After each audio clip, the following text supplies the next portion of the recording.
we'd love to hear your thoughts. But going back to this WSU team in 2020, I'm the pessimist today. I'm going to take the under. First off, there's no Gardner Minshew coming in here to save this team and lead them to the Alamo Bowl. I think we saw the base level of this team last year, 6-6 or 6-7 when you count in the bowl game. And really, I think this team might be worse. They've lost quite a bit. They don't really have outside receivers right now. Some problems in the secondary. When I go through and I look at this season, honestly, I come out to about 5-5.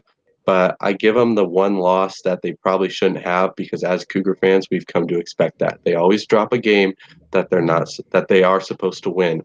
And especially looking at this season, they start off against Utah and against Oregon, probably the two best teams, absolutely the two best teams in this conference.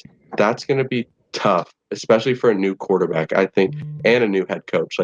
That is not easy. We're not starting off against Colorado and Oregon State. I think that makes a huge difference. And there's no non-conference schedule this year to get ready. A lot of times that's kind of used like a preseason to figure out what you've got, see some guys on the field.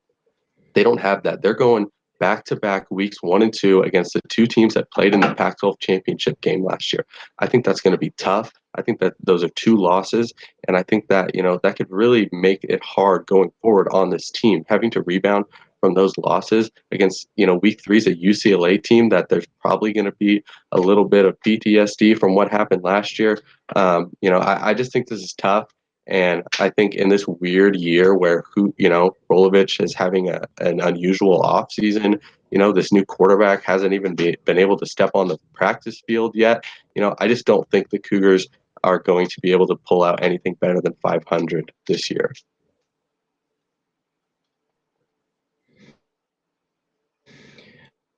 Well, we'll take into account the 10 teams that they were supposed to face.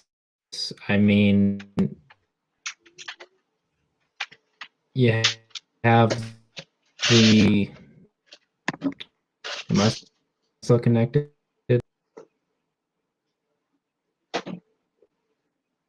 Yeah, you're sounding a little funny there, Ryan. I think we're gonna have to figure that out. But I'm gonna talk and argue against myself for a second here. Like I mentioned, WSU always drops a game they're supposed to lose. They usually, they also win a game they're not supposed to. So, there's some games on the schedule that look like losses, when you're projecting them, but they could very easily, be a win. A USC or an Arizona State. These are some close games that they could pull out on the side that people aren't expecting, and they could squeak out a 5-5 or even a 6-4. I argued your point a little bit there, Ryan. I'll let you jump in and take control of that again, and I'll go back to arguing on the opposite. Yeah, I'll keep it quick. So, I take into account five teams that are kind of up for grabs: Colorado, Stanford, Cal, UCLA, and even not Arizona. Arizona State. Arizona State. Yeah, I think all of those are. I think we have the best chance to win those games. And if we take into account those being all wins, that's 5 wins right out the gate. That's 500. Then we take into account Utah, which I honestly think is a coin flip with Utah coming to Pullman. They don't have that same defense that they had last year. They don't have Zach Moss. I think that's a bit of a coin flip. And then there's some other teams that are probably going to be some losses, like the Oregon game you brought up. We always like to upset one of the big time teams, especially Oregon with the Mike Leach era. But I think that you're right in saying that we drop a lot of those easy games typically, but when it comes to this season, I mean, we may not have a preseason or that much of practice, but the other schools are facing the same problems, and the other schools have holes that they need to fill, especially for that Utah team, and Oregon, losing Penny Sewell, needing a new quarterback.